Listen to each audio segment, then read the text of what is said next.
I'm just trying to stay from anything derogatory about anybody, about any of the situation. There's so many things in play here. What is the UFC going to do when guys get injured, though? I mean, their hands are, they can only do so much. There's nothing we can do about that. My opponent pulled out this weekend. Fine. It's, okay, we're talking about a January fight now, and we're booking guys. It's just, that's where the confusion comes in. I've never seen a guy that's pulled out from an injury, and then the week that he's supposed to fight, he's booked for another fight. That's the most confusing thing. That's the part that I think everybody's shaking their head about. Yeah, I don't know. I'm just like really lost for words in this whole thing right now. I've never been in this situation before either, so I'm trying to handle it the right way. I don't want to like be too upset because there's just so many things that are in a factor that there's stuff that the matchmaking that they're going through. They have so many shows. I have no idea what their plan is, so I just got to relax. I really do, and just be like, but I keep saying it over and over again. Maybe one of these guys gets hurt.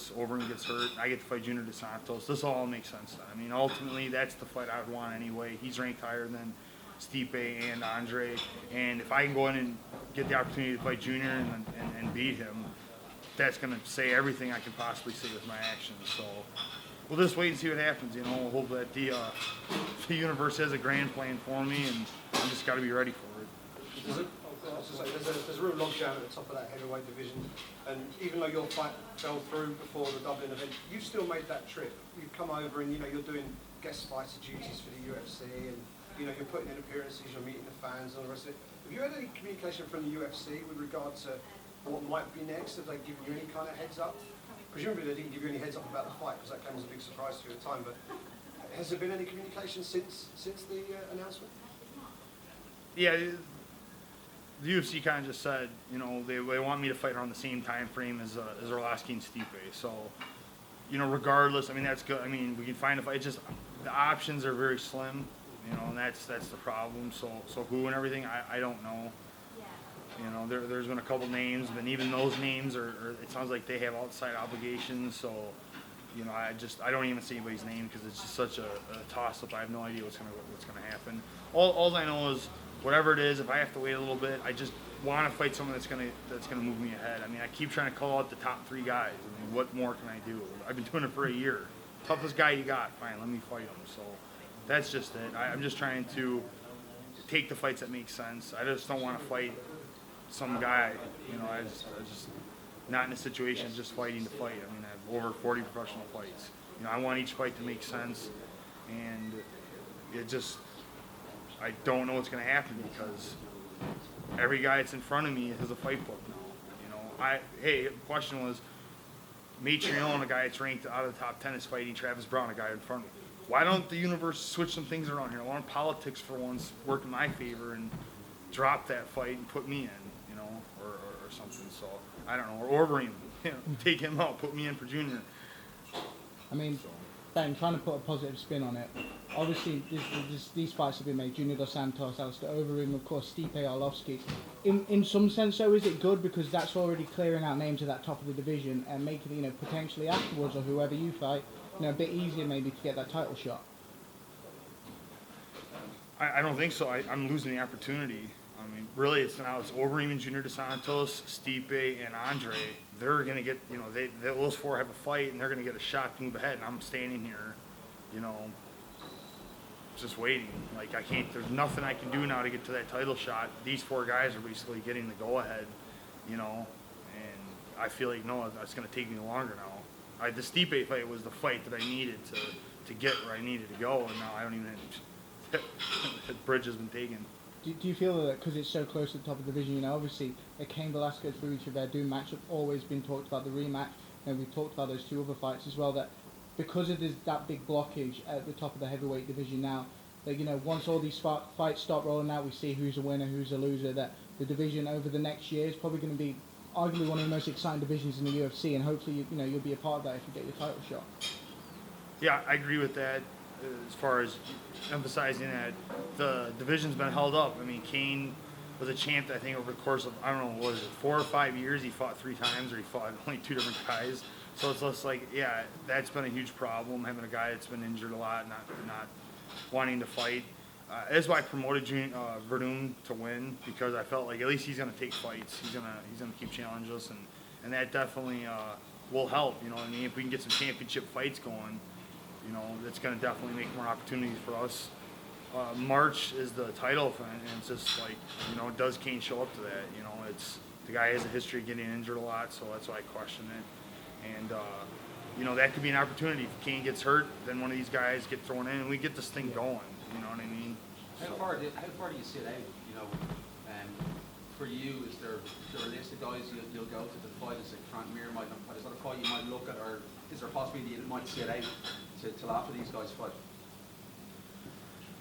I mean, my goal is to train and be ready. Like I said, in case Overeem or Junior get hurt, I want to be ready for December 19th. And that could be, you know, there's a list of heavyweight fights that are coming up that, like, yeah, the guy's ranked behind me. I just fought Miocic, and he's ranked behind me, and the fight moved me up in the rankings. So it's not like I can't fight a guy behind me and still move up, you know, if I go out and perform well. So a guy like Frank Mir, some of these guys, it's like, yeah, well, they're you know, there's some fights that can be made. I hate I'm on a 3-fight win streak and I'm going to fight a guy on a, you know, just lost. That sucks, you know what I mean? At least Miocic was on a 3-fight win streak when I fought him. So. And UFC obviously said that, you know, Matt True's name that had to fight here this week. Do you think that might affect your chances of getting that fight because you didn't take the fight with Miocic here at the UFC? No, let's clear up that there was no fight offered with Miocic. There was nothing, you know. Actually, me and Matt were actually texting last night about it. He was under a misunderstanding. He got told one thing, and I was clear. I'm like, that's why I got so mad at you on media, because you were basically taking a crack at my manhook. I turned down a fight with you, and I'm like, come on. I was going to fight anybody. You know, literally. I would have fought a guy not even ranked. It didn't even matter. And there was just the UFC didn't, they were like, there's no fight that we're going to make.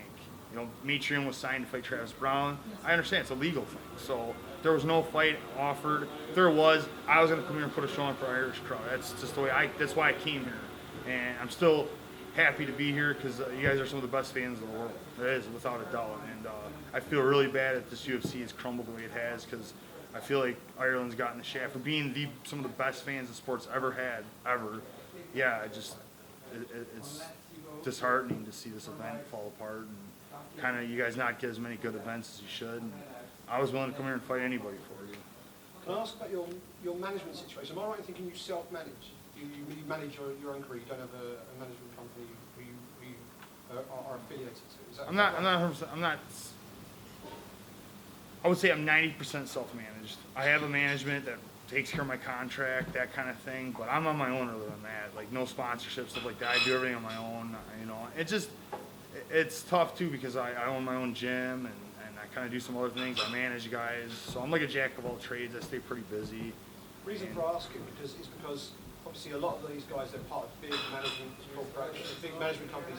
They've got like economies of scale, they've got bargaining power because they've got a stable of fighters there. Do you think the fact that you're a little bit outside of that, maybe you're a bit more self-managed, do you think that counts against you in some respects? And in situations like this, where you've got Stipe's got the nod, and you've kind of been left out in the cold a little bit? Of course. I mean, I would have to, you know, some of these guys, like you said, they got a manager that has, you know, let's say Melky, for instance. That's Andrei's a new manager. John Jones, guys like that. Like, that manager's got some pull, I'm sure. And he's going to say, Rothwell or Stipe, we want Stipe. You know what I mean? He gets to pick. Yeah, for sure. I don't have that. I definitely am on the outside. Like, I'm going to come on my own. I definitely at a disadvantage. I'm from the Midwest. My options were limited. I never went out to California or New Mexico or Florida to join these big gyms where management is. And that's maybe held me back some for sure. It is what it is. Is that something that you, given what's happened in the recent few days, does that make you sort of rethink that? Or I get the impression you kind of like being a little bit of an individual within this big engine, which is the UFC. Yeah, I mean, there's pros and cons. There is. I mean, obviously the pros we just went over. You got a management like that. You're going to have some help in a situation such as I'm in right now. But there's also cons that kind of like to myself. I don't because I don't want to like bad talk anybody or anything like that. But I'm definitely more free. I'll tell you that. Like, and sometimes there's something you can't put a price tag on. Something money can't buy. So. I live with that. I live with a clear conscience, and you know, it is what it is. We'll just see what happens. Now I can get through this. if you get the title, I don't think I don't have to worry about the situation no more. You got the belt, and They'll come to you then. yeah, it'll come to you then. So that's the goal.